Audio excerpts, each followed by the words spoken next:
Tayo. Ayan na. Ibunan pala. Kala ko di po ano na eh.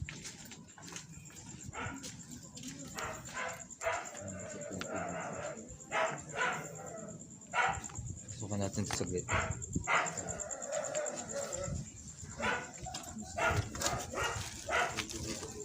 Sabi po,